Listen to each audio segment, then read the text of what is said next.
এই ছোট্ট মেয়েটার নাম আরোরা, যে রাতের বেলায় না ঘুমিয়ে জেগে বসে আছে, কারণ তার মনে হচ্ছে যে তার বিছানার নিচে একটা ভয়ঙ্কর দানব বোধ পেতে আছে। এরপর সে চিৎকার করে তার বাবা মাকে ডাকে।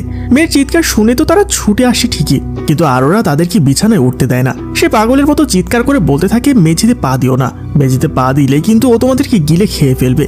তার মা বাবা তাকে অনেক বোঝানোর চেষ্টা করে যে ওখানে কিছুই নেই, কিন্তু আরোরার চোখে মুখে স্পষ্ট ভয় দেখা যাচ্ছে। আসলে এনারা তার আসল বাবা মা নয়, একটা অনাথ আশ্রম থেকে তারা আরোরাকে অ্যাডাপ্ট করেছে। এটা একটা সরকারের প্রসেস, আর আরোরাকে লালন পালন করার জন্য তারা গভর্নমেন্ট থেকে একটা নির্দিষ্ট পরিমাণ অ্যামাউন্ট পায় প্রতি মাসে।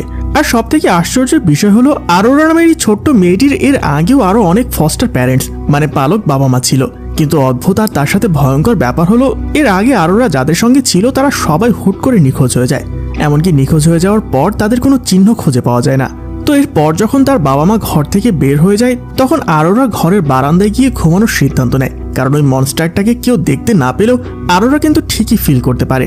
যাওয়ার আগে সে মেঝের দিকে তাকিয়ে দেখে যে ছোট্ট এক চিমটি ধুলো পড়ে আছে, যেটা দেখতে আবার অনেকটা খরগোশের মতো, মানে এক কথায় বলে ডাস্ট বালির মতো। ঠিক ওই সময় আবার একটা জোনাকি পোকা তার সামনে চলে আসে, আর ওটাকে ফলো করতে করতে আরোরা অ্যাপার্টমেন্টের বাইরে চলে আসে। তখনই সে তার একটা রহস্যময় প্রতিবেশীকে দেখতে পায়, আর এই লোকটার নাম হলো নেইবার।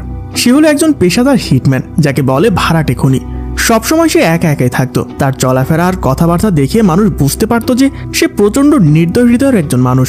কিন্তু আরোরা কেন জানি মনে হয় এই লোকটাই তাকে পারে ওই মনস্টারের হাত থেকে বাঁচাতে। ওই দিন রাতের বেলায় আরোরা চুপি চুপি লোকটাকে ফলো করতে করতে নিউ ইয়র্কের চায়না টাউনের একটা প্রোগ্রামে এসে পৌঁছায়। ওখানে গিয়ে আরোরা দেখতে পায় নেইবার ড্রাগন গ্যাংয়ের লোকদের সাথে লড়াই করছে। চারপাশে ভয়ঙ্কর আগুন আর মানুষের চিৎকার, কিন্তু নেইবারের চোখে কোনো ভয় নেই। সে তার তরোয়ার দিয়ে ড্রাগন গ্যাংয়ের সবাইকে তো পুরো ছিন্ন ভিন্ন করে মারতে থাকে, আর ওরা একা দাঁড়িয়ে দাঁড়িয়ে এই ভয়ঙ্কর লড়াইয়ের দৃশ্য দেখছিল। এরপরে ওই রাতের বেলায় আরোরা যখন বাড়িতে ফিরে আসে, তখন দেখা যায় ওই প্রতিবেশী নেইবার তাকে ফলো করছিল। এরপরে দেখা যায় আরোরা ওই মনস্টারের ভয়ে বেডরুমে না গিয়ে ঘরের বাথরুমে বাথটাবের মধ্যে লুকিয়ে থাকে। তার বাবা মা বুঝতে পারে যে আরোরা না বলে বাইরে চলে গিয়েছিল। তারা তাকে আদর করে ঘরে নিয়ে আসে আর বুঝিয়ে বলে যে মনস্টার বলে আসলে কিছুই নেই, তুমি শুধু শুধু ভয় পাচ্ছ, ওটা শুধুমাত্রই তোমার মনের ভুল। এরপর ঘুমানোর আগে আরোরা তার বাবা মাকে গুড নাইট না বলে ঠান্ডা মাথায় বলে বাই, যেন সে আগে থেকে জানতো যে আজকে রাতের পর তারা আর জীবিত থাকবে না। তার বাবা মা ঘর থেকে যাওয়ার সময় তো ওই মনস্টারটা আরোরার বিছানার নিচে ছিল, যেটা আরোরা খুব ভালো করে বুঝতে পারছিল। এই জন্য সে একই রকম ভয় পেয়ে আছে।